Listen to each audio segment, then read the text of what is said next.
comprendre quelque chose, je parle du chrono. Pour mieux comprendre quelque chose, la définition de la chose nous permet de mieux connaître les choses.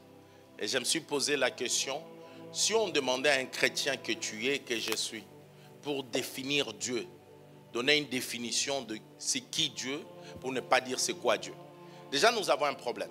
Le problème, c'est que Dieu est invisible.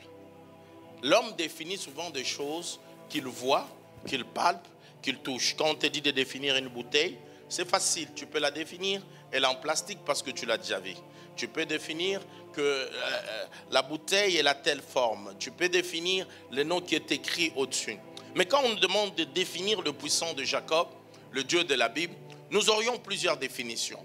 Et plusieurs de ces définitions, elles ne sont pas fausses. C'est comme quand j'enseigne sur la révélation. Je dis que la révélation, c'est comme un éléphant. Et que nous tous, nous ne voyons pas. Et quand nous tous, on ne voit pas, il y a un éléphant, chacun de nous va toucher. Et vous savez que l'éléphant, si l'image était là, ça nous donnerait une bonne illustration. L'éléphant a des grosses oreilles. L'éléphant a de l'ivoire. L'éléphant a des grosses pattes. L'éléphant a une petite queue. Et l'éléphant a de petits yeux. Alors, si nous tous on ne voit pas, chacun touche à un endroit bien défini et qu'on dit à chacun, définis l'éléphant. La personne qui a touché le grand oreille, il parlera avec autant d'assurance que si vous voyez l'éléphant, sachez qu'il doit être gros comme ça. Or, c'est la partie qu'il a vue tout simplement, ou qu'il a palpé. Et ceux qui ont touché juste la petite queue diront, l'éléphant, c'est celui qui a une petite queue. Mais il n'a pas touché l'ivoire. C'est pourquoi dans la grâce de Dieu, quand les hommes de Dieu passent ici, c'est lui qui parle de la révélation de l'onction, il la parle avec autant d'assurance parce que c'est la partie que Dieu l'a beaucoup éclairée. Donc c'est pourquoi nul ne faut, mais c'est l'ensemble de toutes ces définitions qui peuvent définir Dieu. Si je dis de définir Dieu, Chacha me donnera une définition, Johnny me donnera une autre, Zoé me donnera une autre, Madame Baya me donnera une autre aussi, en me disant Dieu est puissant, Dieu est grand, Dieu est merveilleux, Dieu est ceci. Chacun de nous a une définition de Dieu. Et même chacun de nous a un nom qu'il appelle Dieu en fonction de la marche qu'il a marché avec Dieu, en fonction de comment Dieu a fait des choses avec lui. Mais le problème c'est que il y a quelqu'un, même personne n'a vu Dieu, personne n'a vu Dieu, personne, même le plus grand prophète. Le seul homme qui a eu le courage, plus que tout le monde, de dire Seigneur, je vais te voir. Nous l'avons senti, fais-moi en voir ta gloire. Et c'est Exode avec le prophète Moïse. Moïse dira, tu as fait tellement de choses, tu m'as fait sortir, je t'ai vu dans un buisson ardent. Mais maintenant, moi là, je veux te voir. Et Dieu dit, Moïse, personne ne peut me voir rester en vie. Ça, c'est pas, quand quelqu'un dit, je vis Dieu, tu ne peux pas le voir dans sa majesté. Abraham l'a vu quand il est venu sous la forme de 3 anges. Et l'un d'eux au milieu. On a dit que c'est au Dieu dans l'étude théologique. Mais voir Dieu dans sa splendeur, dans sa gloire, lui-même dit, Moïse, personne ne peut me voir rester en vie. Et il va dire à Moïse qui supplie, puisque je suis ton serviteur, tu m'aimes, tu m'écoutes, on a une relation proche, on est ceci, fais-moi voir ta gloire.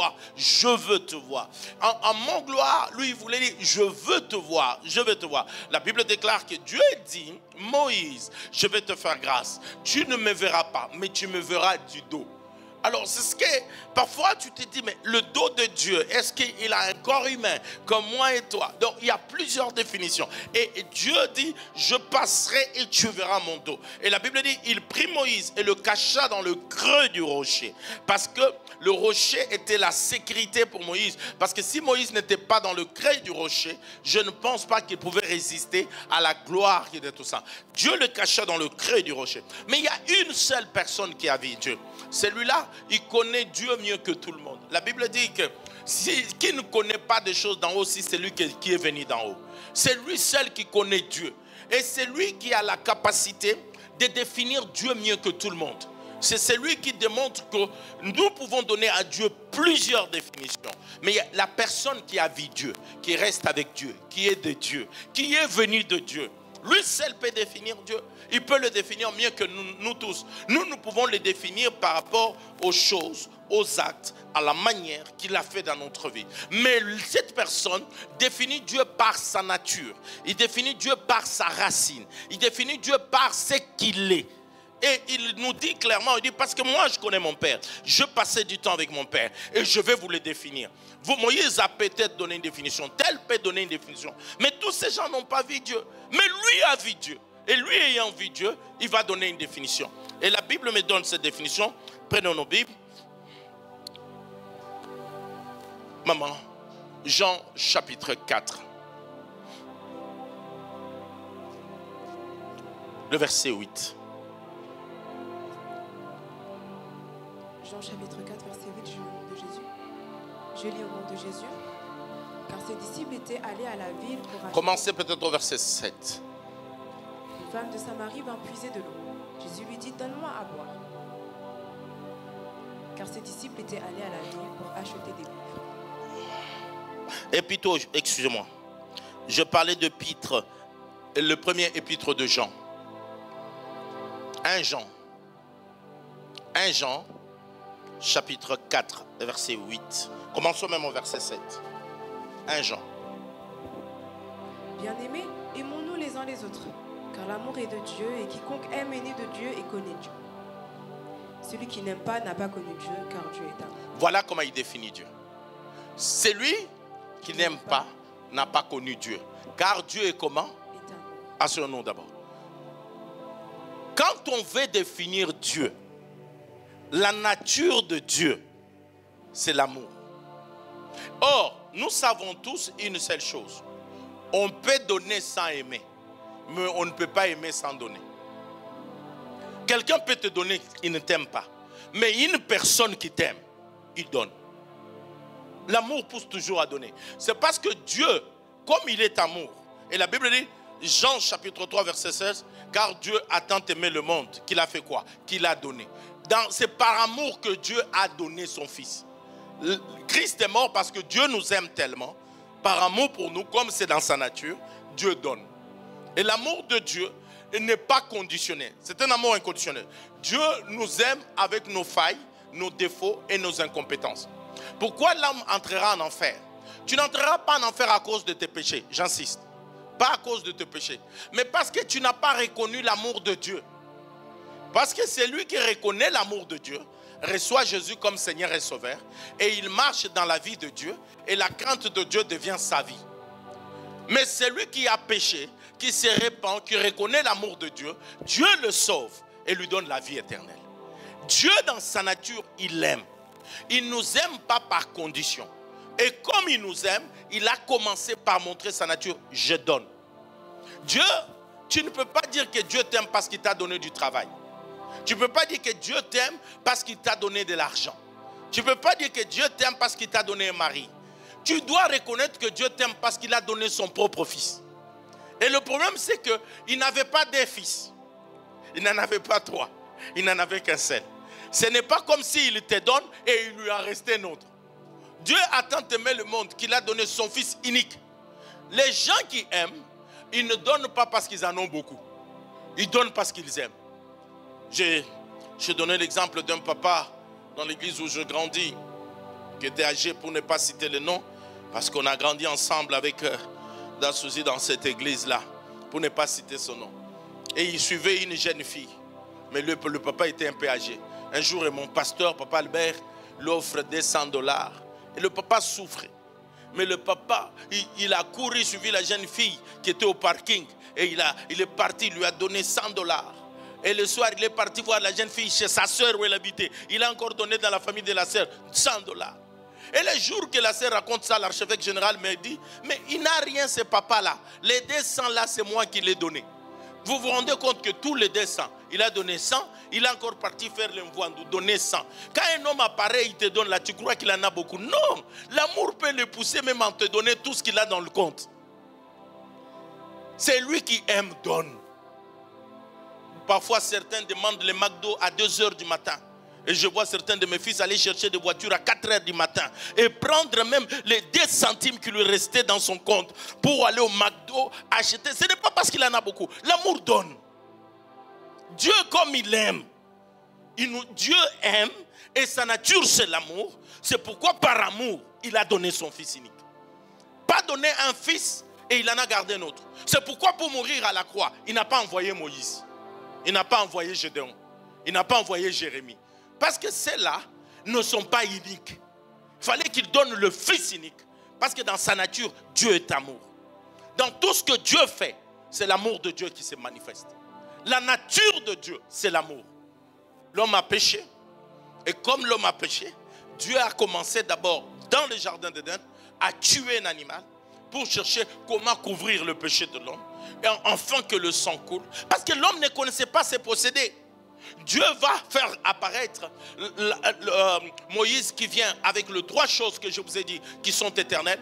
Il vient avec le tabernacle, il vient avec le sacerdoce et il vient avec les commandements. Ces 3 choses qui disent éternellement que Moïse descend avec. Dans quel but Dieu donne cela? Comment sauver ce peuple? Et par-dessus tout, pour clouer toutes choses, Dieu donne son Fils unique, Jésus-Christ. Il dit, descends, accomplis ma volonté, va mourir à la croix. Et celui qui est de Dieu doit avoir la nature de Dieu, c'est d'aimer. Et celui qui aime, il ne compte pas. L'amour ne compte pas quand elle donne. C'est pourquoi je ne t'encourage pas dans le péché. Mais je te dis, rassure-toi. Le Dieu qui t'a pardonné hier, il est capable de te pardonner aujourd'hui. Parce que c'est dans sa nature. Une femme te pardonne, un mari, il peut commencer à dire, j'ai pardonné lundi, j'ai pardonné jeudi. Et il peut commencer à dire, là tu as exagéré. Mais Dieu va dire, pardonne 77 fois x 7. Parce que c'est dans la nature de Dieu de pardonner.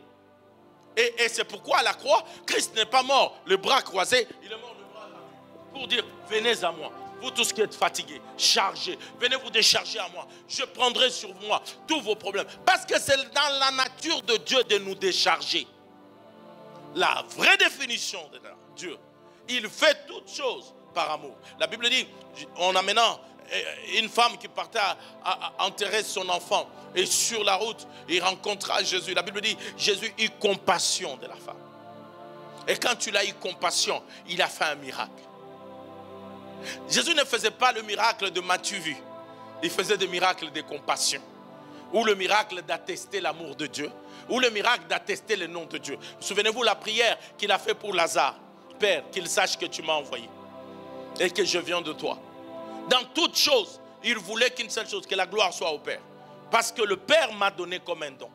Le Père m'a donné comme un don. Un don pour ce peuple. Un don pour que ces gens puissent le recevoir comme Seigneur et Sauveur. Frère, Dieu est amour. Et c'est ça sa vraie nature. C'est ça même la vraie définition de ce puissant de Jacob. Donc par conséquent, si tu rejettes Dieu, si tu rejettes l'amour de Dieu, frère, ce n'est pas bon. Il est temps pour nous, dans tout ce qu'on peut chanter, dans tout ce qu'on peut faire, quand nous avons donné notre vie au Seigneur, toutes les chansons tournaient sur 3 choses. L'amour de Dieu, la défection de ne jamais abandonner, et l'assurance du salut. Les gens ne pleuraient même pas. Les gens rêvaient le ciel. Parce que lui, il a donné son fils. Il est amour. Qu'est-ce que je ne ferai pas pour celui que j'aime? C'est pourquoi à cette époque-là, dans un pays où j'ai grandi, où beaucoup d'hommes avaient plusieurs femmes, et à cause de l'amour de Dieu, certaines femmes ont quitté le confort des villas. Dites que ce n'est pas mon mariage. Et ils ont laissé ces mariages pour retourner dans des bicoques et vivre dans la pauvreté. L'amour peut vous faire faire des choses que vous ne pouvez pas imaginer. L'amour peut vous faire renoncer à certaines positions. Et Jésus a renoncé à la position de gloire pour venir mourir à la croix. Frère, nous avons créé un Dieu qui est amour. Et par amour, il ne nous abandonnera pas. Cette affaire est sérieuse. Cette affaire est vraie. C'est lui qui a commencé cette bonne œuvre. Lui-même l'achèvera. Que Dieu vous bénisse.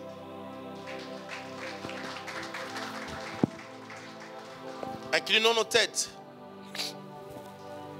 Remercions le puissant de Jacob en disant, Père, merci parce que tu as envoyé Jésus.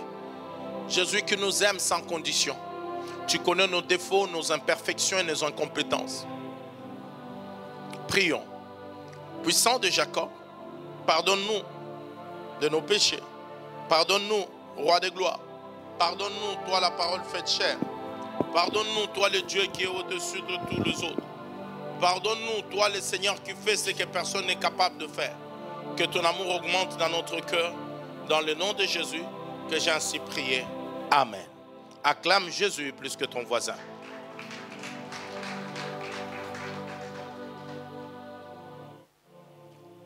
Nous allons donner la dîme. Mais un dixième de ce que Dieu nous donne.